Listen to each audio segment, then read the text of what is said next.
intelligencesquared.com. The headline this morning was, we saw Axel Weber, the president of the Bundesbank, saying we have to put into constitutions of member states a balanced budget rule.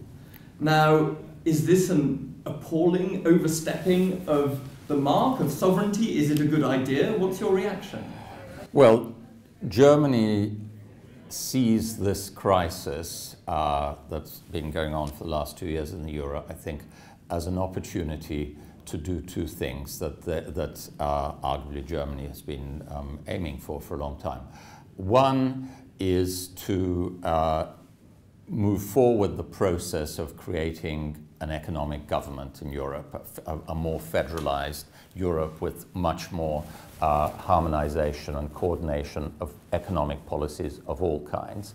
The slogan economic government was originally a French slogan and a sort of Jacques Delors slogan, but the Germans very much bought into that once they decided to join the euro, because they always believed that if the euro was going to work, it would only work as part of a process that created a totally unified European economy, including unified fiscal policy, more coordination of taxes, labor policy, and so on. So that's one objective. The other objective was to make sure that this economic government was a German-style economic government rather than a French-style economic government. And now they see the opportunity to do both those things, because any kind of rescue, financial rescue of Europe now depends, as never before, on a German commitment. There's no rescue that can be credible without Germany being full square behind it. Yes, so this is why they have an opportunity. So a lot of the commentary around Angela Merkel has been, she doesn't understand, she's misplaying this. Is your view that actually she's playing it rather subtly and taking every opportunity of pushing things to crisis point in order to win negotiating points? Well, I think she is playing it rather cleverly, but at the same time, I think she doesn't actually understand the true game. So I think there's an element of both. She is tactically exploiting this situation, I think, quite skillfully to promote what have been long-standing German interests. I think the sense, though, in which she doesn't understand it is that ultimately, when she achieves, and I think she will achieve, this much greater degree of economic centralization and much greater degree of union in Europe, although it will nominally be on German terms, it will not take very long for it to evolve away from that, because most of these agreements that the Germans are insisting on as a quid pro quo for their financial guarantees, in my view, will unravel very quickly as soon as those guarantees are put in place. We saw that with the Stability and Growth Pact, with the no bailout clause. As soon as the Germans have made this irrevocable commitment to support the euro, then the processes of the EU, the European Commission, will come into play, and many of these agreements will be diluted. And personally, I think if there's going to be one country in charge, it will still be the French and not the Germans. So one of the things that's often said about Europe is that the basic cleavage is the line that separates the wine drinkers and the beer drinkers, or the butter versus the olive oil cultures. Yes. France is sort of uniquely balanced in the middle of those cultures. Is this why it's naturally the leader in Europe? And why can't Germany, with its economic might, industrial power, actually take the reins at this point? I think the reason that the EU has always been dominated by France is, well, partly it's been this whole sort of German historic guilt, but I think even beyond that, the French are better at running centralized governmental institutions, the bureaucracies. And they actually have, in my view, a clearer and more coherent vision of where they want Europe to go and how they're going to achieve it. I think Germans, in a strange way, they tend to be rather idealistic. They're so convinced that their view, for example, of how to run the economy is the right view, and that therefore, if only it can be sort of put on the agenda and everybody will agree to it, then everybody will stick to it. They're so convinced of that they're not sufficiently conscious of the opportunities for backsliding and not just so much the temptations for other countries, but the very rational grounds why other nations may want to pursue economic and political developments in a different way. So one of the things that you say in your latest book, Capitalism 4.0, is that what we should expect over the next 20 years is the development of smaller but much stronger states.